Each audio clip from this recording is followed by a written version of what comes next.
Tanya Doko with Harder Now. Welcome back. You're listening to the Country Viewpoint here on your colour of country life, Flow FM. Well, it's time to now speak with Sussan Ley, the Deputy Leader of the Opposition and the Federal Member for Farrer. Sussan, lovely to have you with us on the program. How are you? I'm really well, thank you, Alice, and I hope that you and your listeners are doing just fine. We are indeed, certainly looking forward to the festive period.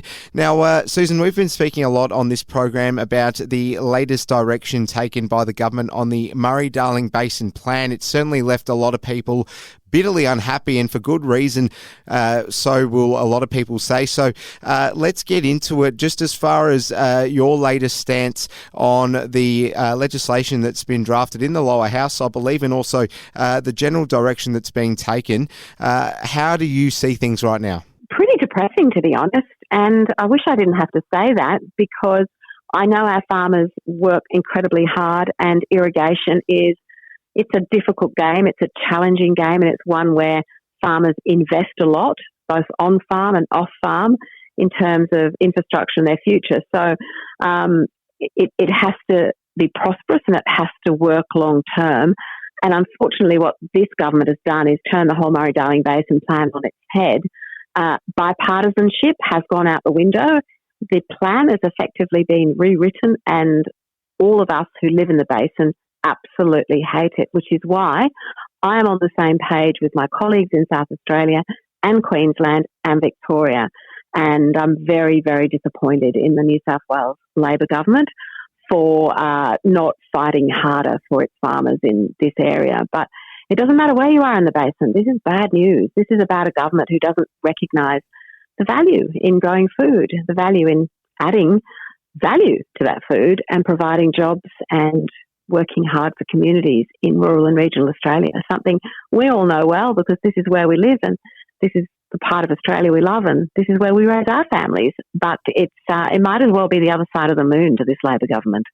I thought the speech you delivered a couple of months ago in Parliament was particularly poignant because I've been hammering home this point myself with a number of people, the fact that, it's a small section of people perhaps across Australia who this hits the hardest and impacts the most, but it is very much a national issue. And you addressed this when you said that, these products that are being made are actually, having to be made here. And so it's more than just food being put on the shelf. This is livelihoods, isn't it, Sussan? It's livelihoods. It is local food. It's also export. So Australia is a small, open economy trading with the rest of the world. And that trading requires investment from the rest of the world, jobs in Australia, and exports back to international destinations. That's what we are. So it infuriates me when someone says, "Oh, but a lot of the products in the basin are exported, so it doesn't really matter," which is completely crazy. Your farmers listening will know that it's completely crazy. But a lot of what's grown in the basin is, in fact, consumed here. And do people always want to buy oranges from the other side of the world or Asia, or apples and pears that no longer come from SPC in the Goulburn Valley? Or do they want an almond industry that doesn't actually make almond milk and almond products here, or a dairy industry that is crippled by low-cost competitors that mean we might be in a situation where I remember once before people were actually talking about importing fresh milk from New Zealand, flying it over, and I don't want any of this to sort of rear its ugly head based on government policy. Tough enough, and it's tough enough when times are dry and when we go through seasonal conditions. But why would the government add to the pressure that farmers are under? We'll continue this conversation right after this break. Stay tuned. Dua Lipa with Dance the Night Away. And welcome back. You're listening to the Country Viewpoint here on Flow FM. It's Tuesday, the 31st of October. We have Sussan Ley on the line, the Federal Opposition Deputy Leader.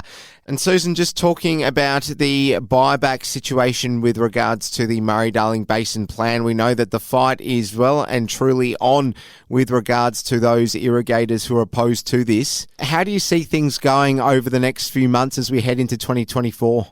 Well, when I talk to farmers, they're a bit gloomy about the seasonal prediction, and that means that they're even more worried about access to water, their precious resource when it comes to irrigated agriculture.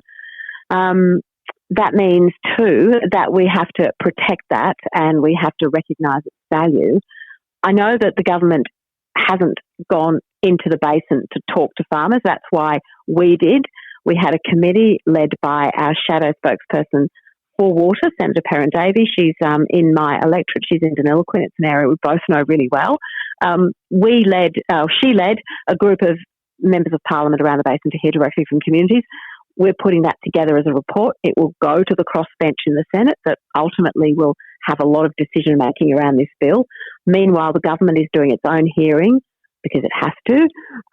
That's what the rules say in Canberra, of course, where people have worked really hard to send in good submissions and fight the fight. But what I'm reading is that they're not interested in changing their mind, and unfortunately they're going to try and ram this through. So it does come down to the Senate. It's already been passed in the lower house. It does come down to the Senate and a couple of key crossbench senators. But we're not giving up. We're fighting the fight every single step of the way. We'll switch our focus to the Prime Minister, Anthony Albanese. Now, there's been a lot made about his travel schedule overseas. I think one may be able to make the argument that his most recent travels are justifiable. But as far as, the entire time he's been in office, he's certainly been overseas for a large portion of that time. And a lot of questions are being asked. So do you feel as though the Prime Minister has a bit of explaining to do as to why he spent so much time overseas, particularly with all the issues we have currently to grapple with here in Australia, Susan? Prime Ministers do need to travel overseas, and we understand that, and often I wish the Prime Minister well on those travels. But increasingly what I'm seeing is someone who has become disconnected from the problems at home, and there's a range of reasons for that. I don't think in the inner city of Sydney, where Anthony Albanese lives, he meets too many rural and regional people. I don't think he meets too many people who are struggling, and I certainly do every single day wherever I am in Australia. So I think all of this is adding up to someone who isn't really on top of their brief, so to speak, doesn't really get it when it comes to the real challenges that Australians are facing, and not really up to the job. So individually, when it comes to the trips that he makes, I see some value in many of them, and as I said, Prime Ministers do have to travel overseas. But they also have to look after Australians at home. Two matters regarding the livestock trade. It's a pretty hard time for a lot of producers and people in that industry, Susan. So just wanting to ask you as we close here, just on sheep prices collapsing and Labor's policy, how's it impacting your seat? The reduction in price for sheep is really hitting a lot of farmers hard. I've spent a lot of time on the land. In fact, my son is fifth generation on the family sheep farm, and I know that it's really tough. I know that it's really tough in Western Australia where you've got big rangelands, and once the season cuts off, very few markets.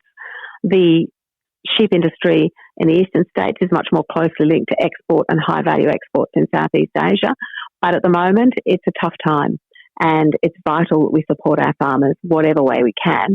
And we don't just assume that because land prices are high or because the grass looks green when we drive past and look out the window that everything is fine on the farm, because it's just not always. Sussan Ley is the Deputy Leader of the Opposition and the Federal Member for Farrer. We really appreciate your time on the airwaves, Susan. All the best with everything going forward. Thanks so much. Thanks so much, Alice, and best wishes to everybody. The Deputy Leader of the Federal Opposition, Sussan Ley, speaking to us to get things going on the Country Viewpoint on this Tuesday afternoon. Plenty more to come on the show. Stay tuned. We'll be back with you real soon.